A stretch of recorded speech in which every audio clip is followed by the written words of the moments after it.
Évangile de Matthieu, chapitre 22.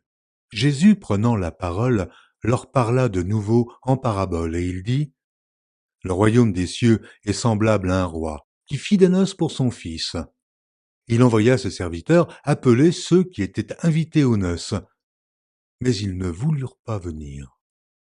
Il envoya encore d'autres serviteurs en disant : Dites aux conviés, voici, j'ai préparé mon festin, mes bœufs et mes bêtes grasses sont tués, tout est prêt, venez aux noces.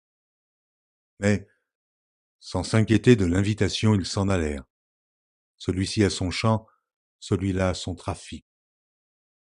Et les autres se saisirent des serviteurs, les outragèrent et les tuèrent.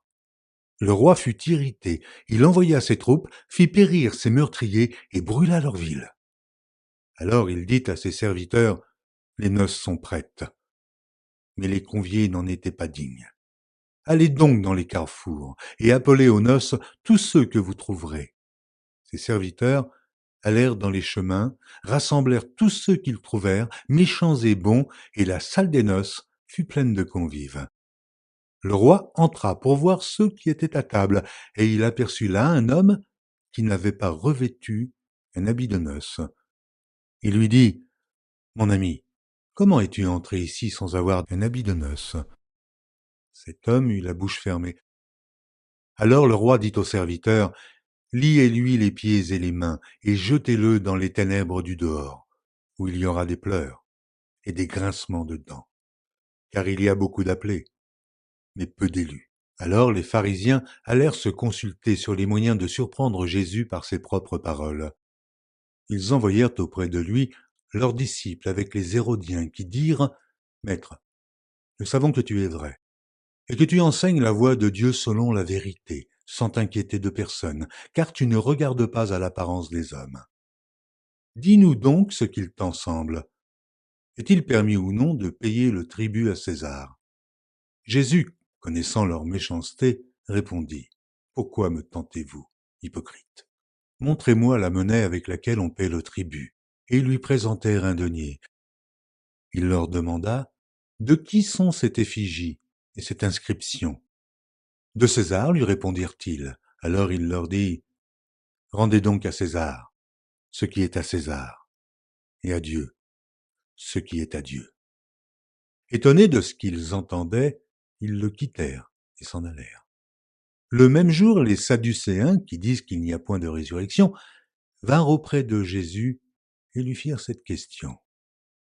Maître, Moïse a dit : Si quelqu'un meurt sans enfant, son frère épousera sa veuve et suscitera une postérité à son frère. Or, il y avait parmi nous 7 frères. Le premier se maria et mourut, et, comme il n'avait pas d'enfant, il laissa sa femme à son frère. Il en fut de même du second, puis du troisième, jusqu'au 7e. Après eux tous, la femme mourut aussi. À la résurrection, duquel des 7 sera-t-elle donc la femme ? Car tous l'ont eue. Jésus leur répondit : Vous êtes dans l'erreur, parce que vous ne comprenez ni les Écritures, ni la puissance de Dieu. Car, à la résurrection, les hommes ne prendront point de femme, ni les femmes de mari, mais ils seront comme les anges de Dieu dans le ciel. Pour ce qui est de la résurrection des morts, n'avez-vous pas lu ce que Dieu vous a dit ? Je suis le Dieu d'Abraham, le Dieu d'Isaac et le Dieu de Jacob. Dieu n'est pas le Dieu des morts, mais des vivants. La foule qui écoutait fut frappée de l'enseignement de Jésus. Les pharisiens, ayant appris qu'il avait réduit au silence les Sadducéens, se rassemblèrent. Et l'un d'eux, docteur de la loi, lui fit cette question pour l'éprouver. Maître, quel est le plus grand commandement de la loi ? Jésus lui répondit : Tu aimeras le Seigneur ton Dieu de tout ton cœur, de toute ton âme et de toute ta pensée. C'est le premier et le plus grand commandement. Et voici le second, qui lui est semblable. Tu aimeras ton prochain comme toi-même. De ces 2 commandements dépendent toute la loi et les prophètes. Comme les pharisiens étaient assemblés, Jésus les interrogea en disant : Que pensez-vous du Christ ? De qui est-il fils ? Ils lui répondirent : De David. Et Jésus leur dit : Comment donc David, animé par l'Esprit, l'appelle-t-il Seigneur lorsqu'il dit « Le Seigneur a dit à mon Seigneur, assieds-toi à ma droite, jusqu'à ce que je fasse de tes ennemis ton marchepied ». Si donc David l'appelle Seigneur, comment est-il son fils? Nul ne put lui répondre un mot, et depuis ce jour, personne n'osa plus lui proposer des questions.